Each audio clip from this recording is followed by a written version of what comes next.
ഈശോയിൽ എൻ്റെ ഏറ്റവും പ്രിയപ്പെട്ട സഹോദരങ്ങളെ, വളരെയധികം നമുക്ക് നന്നായിട്ട് അറിയാവുന്ന ഒരു പ്രാർത്ഥന, നമുക്ക് പെട്ടെന്ന് തന്നെ ഒരു ശക്തി നൽകുന്ന തിരുസഭ നമുക്ക് പഠിപ്പിച്ചു തന്ന വളരെ സുന്ദരമായ ഒരു പ്രാർത്ഥനയും, ഒപ്പം തന്നെ ഇപ്പം എന്തെങ്കിലും ഒരു തളർച്ചയിലൂടെ, ഒരു സങ്കടത്തിലൂടെ, വേദനയിലൂടെയൊക്കെയാണ് കടന്നു പോകുന്നതെങ്കിൽ നിങ്ങളെ പെട്ടെന്നൊന്ന് ബലപ്പെടുത്തേണ്ട ഒരു വചനഭാഗം വായിക്കാനുള്ള ഒരു സങ്കീർത്തനം കൂടെ നമ്മളൊന്ന് ഒരുമിച്ച് ഒന്ന് ധ്യാനിക്കാൻ വേണ്ടി പോവാണ്.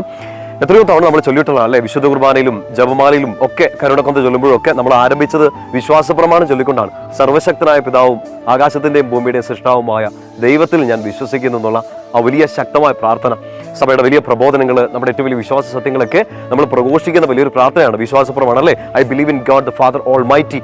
പ്രിയപ്പെട്ട സഹോദരങ്ങളെ, ഈ പ്രാർത്ഥന നമ്മൾ സ്ഥിരമായിട്ട് ചെല്ലുന്നതാണെങ്കിലും പ്രത്യേകിച്ച് എന്തെങ്കിലുമൊക്കെ വലിയ പ്രതിസന്ധിയിലായിരിക്കുന്ന സമയത്ത്, വലിയ ബുദ്ധിമുട്ടിലൂടെയൊക്കെ കടന്നു പോകുന്ന സമയത്ത്, നിങ്ങളുടെ ശക്തി മുഴുവൻ ചോർന്നു പോകുന്നു, നിങ്ങൾ തോറ്റുപോയി എന്ന് തോന്നു പോകുന്ന ഒരു സമയം വന്നാൽ ഏറ്റവും പെട്ടെന്ന് എടുത്ത് പ്രാർത്ഥിക്കേണ്ട പ്രാർത്ഥനകൾ ഒന്നാണിത്. വിശ്വാസപ്രമാണം എടുത്ത് ചൊല്ലി പ്രാർത്ഥിക്കണം. നിങ്ങളുടെ പ്രതിസന്ധി എത്ര വലുതാവട്ടെ, എത്ര നിങ്ങൾ തോറ്റു നിൽക്കാട്ടെ, എത്ര ശക്തി ക്ഷയിച്ച് ഇപ്പൊ തീർന്നു എന്ന് പറഞ്ഞു നിൽക്കുന്ന ഒരു അവസ്ഥയാണെങ്കിലും വളരെ നിങ്ങളെ പെട്ടെന്ന് സ്ട്രോങ് ആക്കാൻ പറ്റുന്ന ഒരു പ്രാർത്ഥന എടുത്ത് സർവശക്തനായ പിതാവും ആകാശത്തിന്റെ ഭൂമിയുടെയും സൃഷ്ടാവുമായ ദൈവത്തിൽ ഞാൻ വിശ്വസിക്കുന്നു. ഞാൻ മുഴുവൻ സങ്കീർത്തനം മുഴുവൻ ആ വിശ്വാസ പ്രമാണം നമ്മൾ ചെല്ലാറുണ്ട്.